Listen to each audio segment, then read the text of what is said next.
Bottom of my heart for the invitation and for having me here.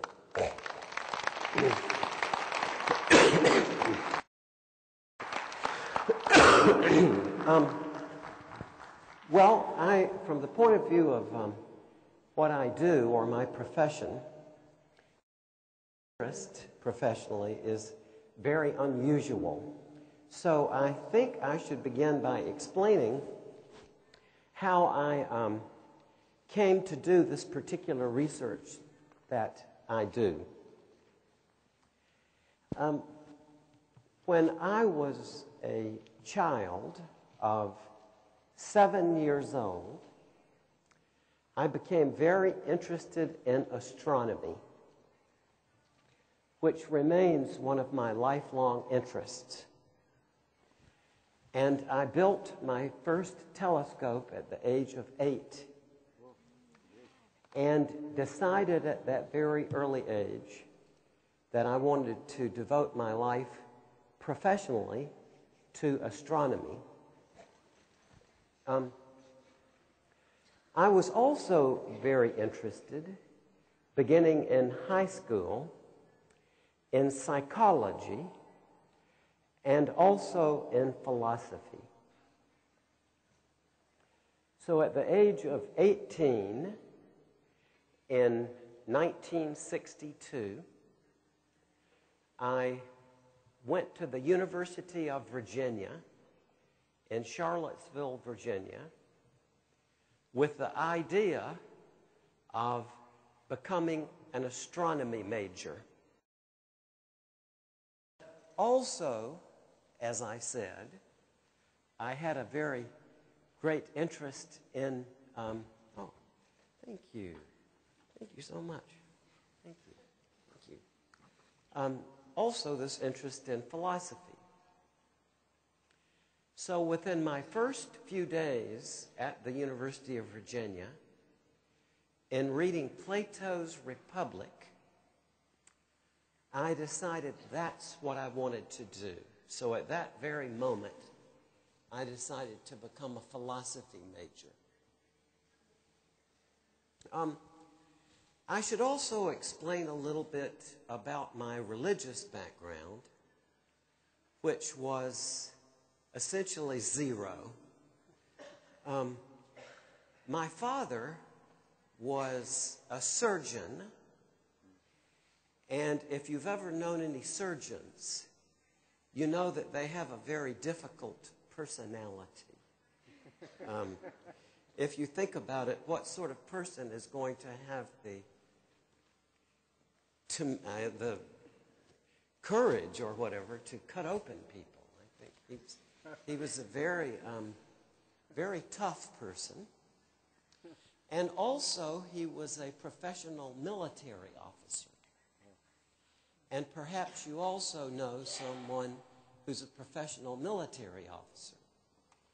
So you know that those two personalities, the personality of a surgeon and the personality of a professional military officer, adds up to a very, very difficult person to get along with.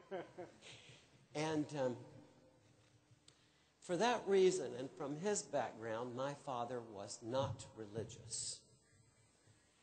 And so when I was a young person, I did not have any religious background. And actually, as I've grown older, I've realized that that was a great blessing, because I'm from the deep south in the United States.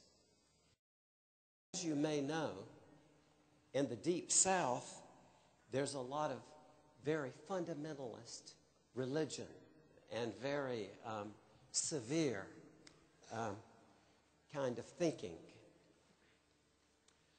So I never in my childhood imagined that there could be such a thing as a life after death. It never even occurred to me.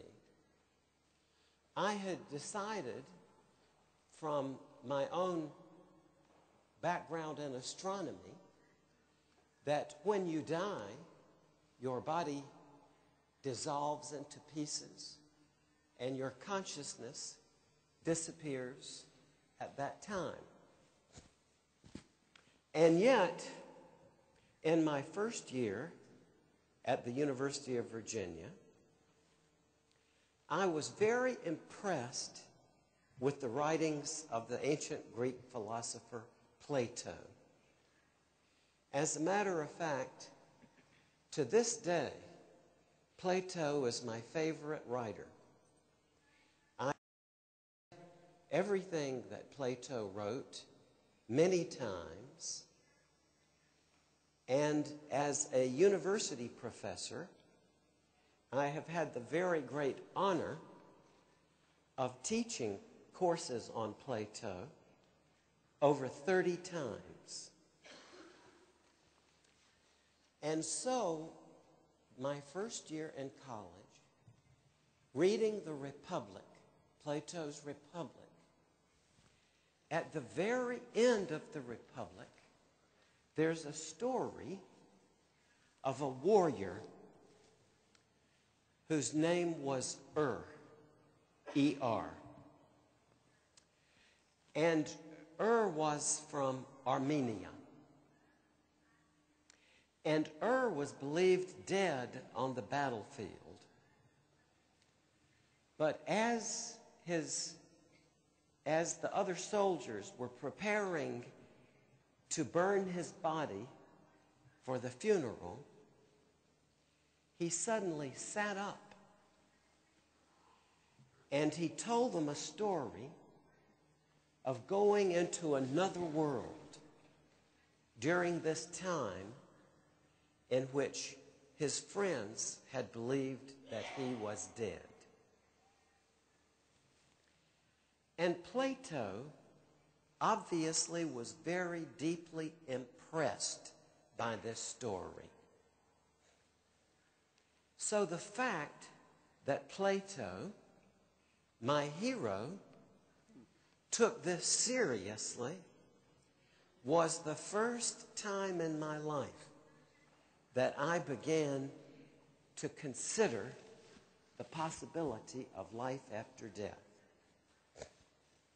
Now, 3 years later, when I was a third-year student in philosophy at the University of Virginia, in attending one of my philosophy classes, my professor, a wonderful man named Dr. John Marshall, told the class that evening that right there in town, in Charlottesville, in the Department of Psychiatry, was a professor, Dr. George Ritchie. And some years before, Dr. Ritchie had double lobar pneumonia, severe pneumonia, and was actually pronounced. As a matter of fact, the doctors believed that he was dead for at least 9 minutes. So Dr. Ritchie reported that during that time, when he was believed